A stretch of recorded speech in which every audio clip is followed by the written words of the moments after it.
Hello friends, good morning. ಏನಪ್ಪ ಅಂದರೆ ನಿನ್ನೆ ಕೆ ಎ ಕಡೆಯಿಂದ ಒಂದು ಹೊಸ ಅಪ್ಡೇಟ್ ಬಂದಿತ್ತು. ಏನಪ್ಪ ಅಂದರೆ ಅದು ತಾತ್ಕಾಲಿಕ ಮೆರಿಟ್ ಪಟ್ಟಿ BSc BPT BPO ಅಂತ ಬಿಟ್ಟಿದ್ರು. ಆ PDF-ಅಲ್ಲಿ ಕೆಲವ್ರದ್ದು ಹೆಸರೇ ಇಲ್ಲ, ಕೆಲವ್ರದ್ದು ಹೆಸರು ಐತೆ.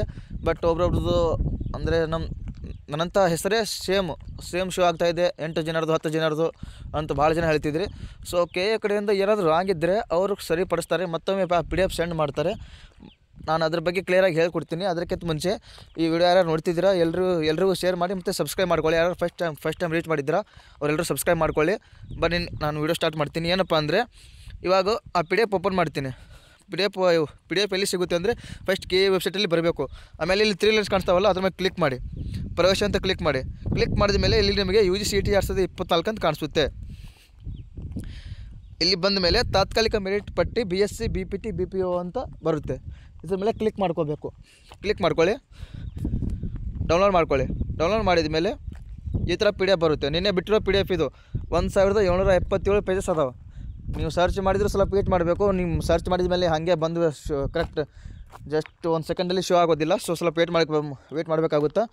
ಏನಪ್ಪ ಅಂದರೆ ನಾನು ಇವಾಗ ತೋರಿಸ್ತೀನಿ. ಇದು ಯಾರಿಗೆ ಅವೈಲೇಬಲ್ ಇರುತ್ತೆ ಅಂದರೆ ನಾನು ಫಸ್ಟ್ ಅದು ಹೇಳ್ತೀನಿ ನೋಡಿ. ನೀವು CET ಅಪ್ಲಿಕೇಶನ್ ಹಾಕಿರುವಾಗ ಏನೋ ಕೋರ್ಸ್ಗೆ ಅವೈಲೇಬಲ್ ಕೊಟ್ಟಿರ್ತಿರಲ್ಲ. ಇವಾಗ ಫಾರ್ಮಸಿ ಆಗಲಿ, ಅಗ್ರಿಕಲ್ಚರ್ ಆಗಲಿ, ನರ್ಸಿಂಗ್ ಆಗಲಿ, ಇಂಜಿನಿಯರಿಂಗ್ ಆಗಲಿ, BPT BPO ಆಗಲಿ, ಏನೇನು ಅವೈಲೇಬಲ್ ಕೊಟ್ಟಿರ್ತಿರಲ್ಲ, ಆ ಕೋರ್ಸ್ದು ನೀವು BPT BPO ಅವೈಲೇಬಲ್ ಕೊಟ್ಟಿದ್ದಿರಲ್ಲ ಅವರಿಗೆ ಅವ್ರ ಹೆಸರು ಮಾತ್ರ ಇದರಲ್ಲಿ ಶೋ ಆಗುತ್ತೆ. ಇವಾಗ ಫಾರ್ ಎಕ್ಸಾಂಪಲ್ ಒಂದು ಅಪ್ಲಿಕೇಶನ್ ತೋರಿಸ್ತೀನಿ ನಿಮಗೆ.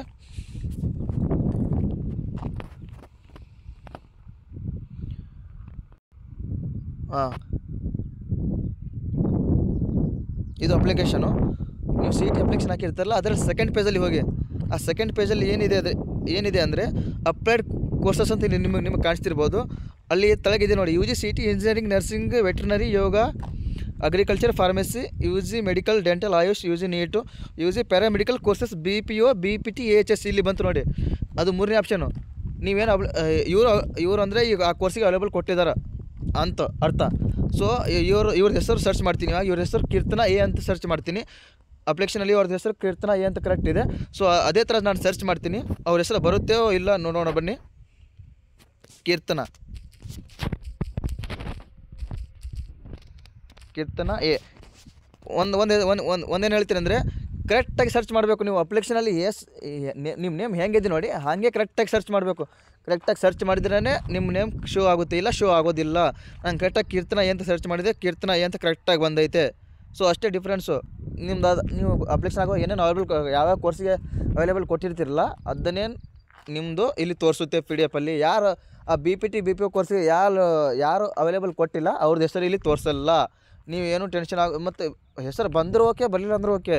ಇದ್ರ ಬಗ್ಗೆ ಯಾರು ಟೆನ್ಷನ್ ಮಾಡೋರು ಬೇಡ. ನೀವು ಒಬ್ಬರು ಇಂಜಿನಿಯರಿಂಗ್ ಮಾಡ್ತಾಯಿರ್ತೀರಿ, ಇವಾಗ ಫಾರ್ಮಸಿ ಮಾಡ್ತಾಯಿರ್ತೀರಿ, ಅಗ್ರಿಕಲ್ಚರ್ ಮಾಡೋರಿದ್ದೀರಿ, ನರ್ಸಿಂಗ್ ಮಾಡೋರಿದ್ದೀರಿ. ಸೊ ಇದ್ರ ಬಗ್ಗೆ ಟೆನ್ಷನ್ ಬೇಡ.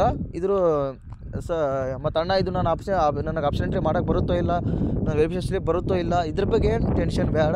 ನಿಮ್ಮದು ಎಲ್ಲ ಬಂದೇ ಬರುತ್ತೆ. ಇದ್ರ ಬಗ್ಗೆ ಇದು ಸುಮ್ಮನೆ ನಿಮ್ಗೆ ಸ್ಯಾಂಪಲ್ ತೋರಿಸಿರೋದು.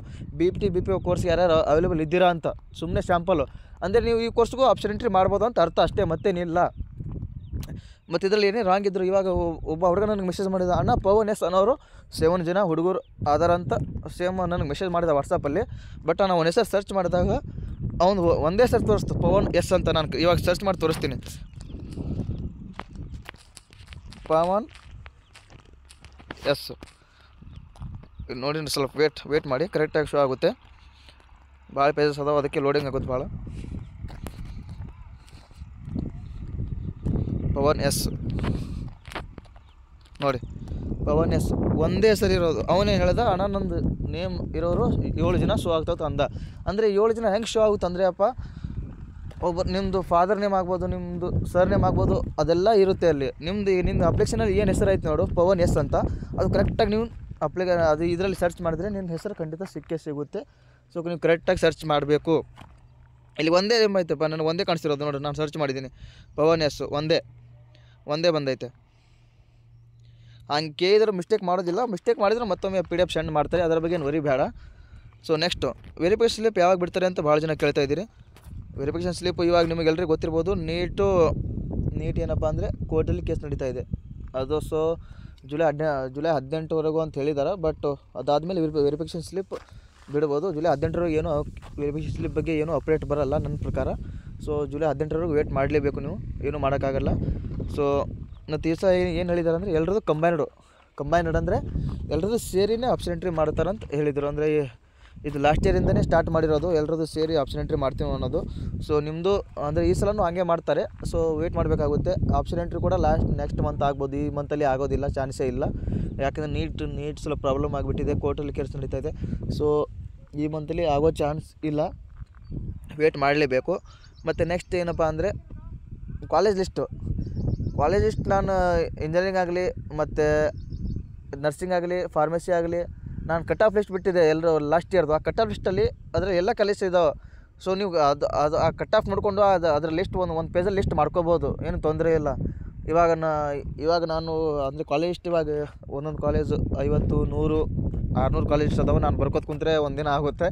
ಸೊ ಹಾಗೆಲ್ಲ ಬಿಡೋಕ್ಕಾಗಲ್ಲ. ಕಟ್ ಆಫ್ ಬಿಟ್ಟಿದ್ದೀನಿ, ಕಟ್ ಆಫ್ ನೋಡಿ ನೀವು ಲಿಸ್ಟ್ ಮಾಡ್ಕೊಳ್ಳಿ, ನಿಮಗೆ ಹೆಲ್ಪ್ ಆಗುತ್ತೆ. ನಾನು ಕಟ್ ಆಫ್ ಬಿಟ್ಟಿದ್ದೀನಿ, ಮತ್ತು ಇನ್ನೊಂದು ಸಲ ಬಿಡ್ತೀನಿ, ಇವತ್ತು ಬಿಡ್ತೀನಿ, ಇನ್ನೊಂದು ಸಲ ಬಿಡ್ತೀನಿ. ಅದು ಕಟ್ ಆಫ್ ನೋಡಿ ನೀವು ಲಿಸ್ಟ್ ಮಾಡ್ಕೊಳ್ಳಿ. ಮತ್ತು ನರ್ಸಿಂಗ್ ಹತ್ರ ನಾನು ಸಪ್ರೇಟ್ ಲಿಸ್ಟ್, ನಾನು ಕಾಲೇಜ್ ಲಿಸ್ಟೇ ಬಿಟ್ಟಿದ್ದೀನಿ, ಅದನ್ನು ನೋಡ್ಕೋಬೋದು. ಮತ್ತು ಅಗ್ರಿಕಲ್ಚರ್ ನಾನು ಲಿಸ್ಟ್ ಬಿಟ್ಟಿದ್ದೀನಿ ಬರ್ಕೊಂಡು. ಮತ್ತು ಇಂಜಿನಿಯರಿಂಗ್ ಕೂಡ ಇವತ್ತು ಗೌರ್ಮೆಂಟ್ ಕಾಲೇಜ್ ಲಿಸ್ಟ್ ಇವತ್ತು ಬಿಡ್ತೀನಿ, ಪಕ್ಕಾ ಬಿಡ್ತೀನಿ. ಸೊ ಅದನ್ನು ಗೌರ್ಮೆಂಟ್ ಕಾಲೇಜಸ್ ಒಂದು ಇರ್ಬೋದು, ಒಂದು 15-20 ಇರ್ತಾವೆ, ಬಿಡ್ತೀನಿ. ಅದ್ರ ಬಗ್ಗೆ ಬೇಡ, ಇವತ್ತು ಬಿಡ್ತೀನಿ. ಅದಾದಮೇಲೆ ಮತ್ತೆ ಏನಪ್ಪ ಅಂದರೆ ಭಾಳ ಜನ ಏನು ಕೇಳ್ತಾ ಇದ್ದಾರೆ, ವೆರಿಫಿಕೇಷನ್ ಸ್ಲಿಪ್ ಬಗ್ಗೆನೇ ಕೇಳ್ತಾ ಇದ್ದಾರೆ. ಅಣ್ಣ ಯಾವಾಗ ಬಿಡ್ತಾರೆ ಅಂತ. ಬಿಡ್ತಾರೆ, ಸ್ವಲ್ಪ ವೇಟ್ ಮಾಡಿ, ತಾಳ್ಮೆ ಇರಬೇಕು. ಯಾಕಂದರೆ ನೀಟ್ ಕಡೆಯಿಂದ ಪ್ರಾಬ್ಲಮ್ ಆಗ್ತಾಯಿದೆ. ಅಂದರೆ ನೀಟ್ ಕೋರ್ಟಲ್ಲಿ ಹೋಗಿದ್ದೆಲ್ಲ, ಅದಕ್ಕೆ ಅದೇ ಪ್ರಾಬ್ಲಮ್ ಆಗ್ತಾ ಇರೋದು. ಸೊ ವೇಟ್ ಮಾಡಬೇಕಾಗುತ್ತಾ. ಆಯಿತು, ಮತ್ತೆ ಮುಂದಿನ ವಿಡಿಯೋದಲ್ಲಿ ಸಿಗ್ತೀನಿ. ಅಲ್ಲಿ ತನಕ ನನ್ನ ಚಾನಲ್ ಸಬ್ಸ್ಕ್ರೈಬ್ ಮಾಡ್ಕೊಳ್ಳಿ, ಶೇರ್ ಮಾಡ್ಕೊಳ್ಳಿ, ನಿಮ್ಮ ಫ್ರೆಂಡ್ಸು ಎಲ್ರಿಗೂ ಶೇರ್ ಮಾಡಿ. Thank you.